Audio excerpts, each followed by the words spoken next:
Salam hormatly azalarym. Matematikany öwrenmek üçin nämetmeli? Birinji bölüm ýazyp işlemeli, ikinji bölüm köpräk soralar çözmeli, üçüncü bölüm gaýtarap çözmeli. Şu üçünü edemizden soň öwrenmek tat bolar. Elbetde videolarymyzy birinji bölüm görmeli, ondan soň soralar çözmeli. Videonun ahyrynda dökmen suratda soralar goýan, ona dökmen suratda çözmeli. Onda näme sapamyza başlaýan. Salam hormatly azalarym, kvadrat deňlemleri soralar çözüp üçünden dowam edýäs. Sorabyzy çözüp bolamyzdan soň iň sonunda şu tema değişti sorular var. Ona çözüp komentarya yazsan golar. Onda näme? Soramyza başlaýan, çözüp başlaýan. Indi şeýle misalymyz var. Şunu maýdarozlar deňlemeli. Maýdarozlar deňlemek üçin näme etmeli?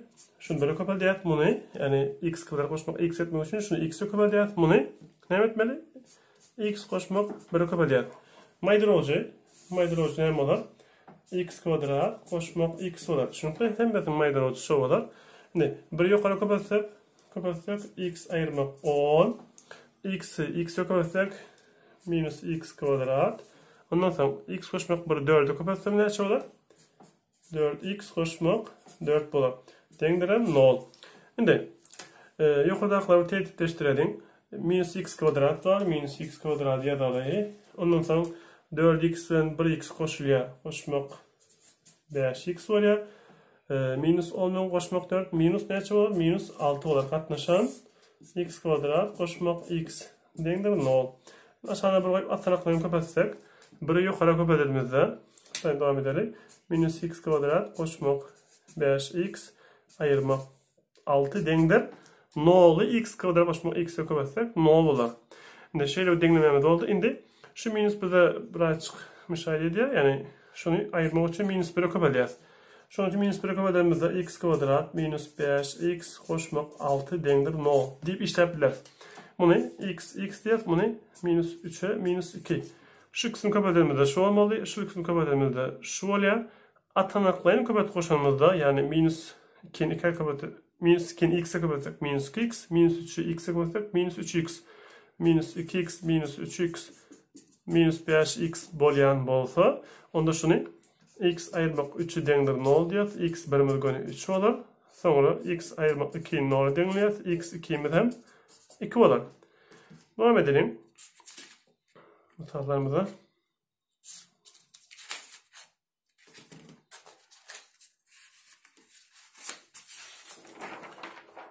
Şimdi şöyle misallarımız var. Şu taýda köpeltmemiz var. Üyetin teoremasyny olmaly berde.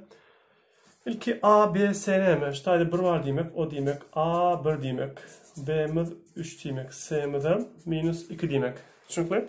Indi şu taýmyzda x 1 köpeltmek x 2 kvadraty koşmak x 2 köpeltmek x 1 kvadraty. Şu taýda ýaýynda şuna şu taýda x 2'leri çıkartak, x 2 ve x 1'i çıkartak, x 1 köpeltmek x 2'ni ýaýynda şuna çıkartak.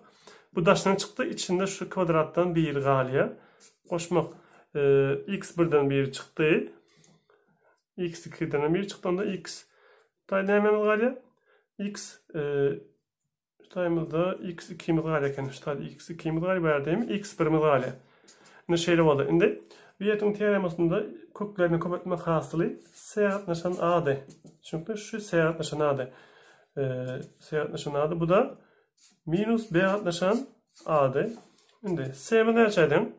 C minus 2, A'miz näçe 1, köpeltmek minus B. Yani B'miz 3 bolsa minus 3 bolýa berdi. Aşağı 1 deňdir. Ýokary minus 6, aşağı 1. Yok, başdan 2 minus köpeltse plus 6 bolýar deňdir. 6 bolar. Indi şöyle misallarymyzy belläp işlemeli. Yani x'in kubuny x kubu t diýip belläli. Indi şu diýmek x kubun ikinci derecesi diýmek. Minus 9x kub koşmak 8 deňdir 0. X kub görelimizde t ýazsak t kvadrat ayırmak 9t koşmak 8 deňdir 0 bolar. Indi bäri t'ň bahalaryny tapaly. Bular t diýmek, t köpetsek t kvadrat, bular minus 8'de minus 1 diýmek. Ama t ayırmak 8'i 2 0 deňleýär, t 1'imiz näçe bolar? 8 bolar. Ondan soň t ayırmak 1 0 deňleýär, t 2'miz hem 1 bolar. Bir de t'nin soranak x sorýar. İlki x'in kubu diýär deňdir. T'nin birinji wagt 8. 8 haysan kubi 2'nin kubi. Şu kubla gider ve x'imiz 2 olar. X birimiz.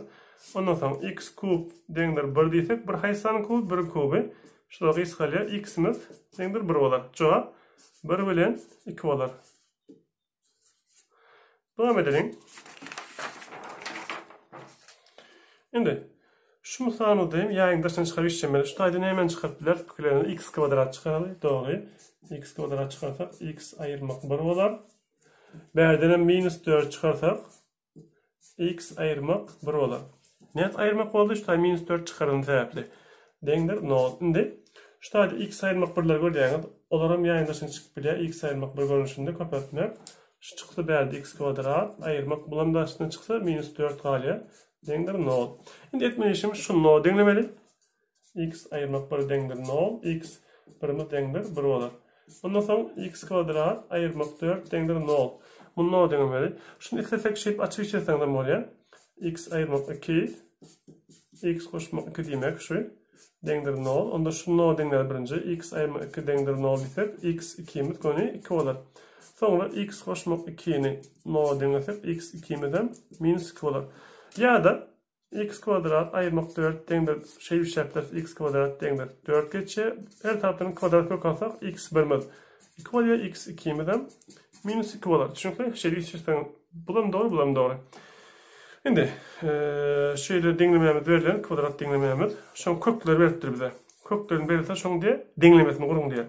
Formula var ýangyşmasak şeýle x kvadrat aýyrmak x1 goşmak x2 formulamız köpeltmek x goşmak x1 köpeltmek x2 deňdir şu. Şu kvadrat deňlemen kökü berilen ýagdaýynda şu taýa goýup şoň deňlemesini tap bilýär. X kvadrat ýazan aýyrmak x1 bahasyny açadym. 2 aýyrmak kök 5 goşmak x2 2 goşmak kök 5 köpeltmek x var.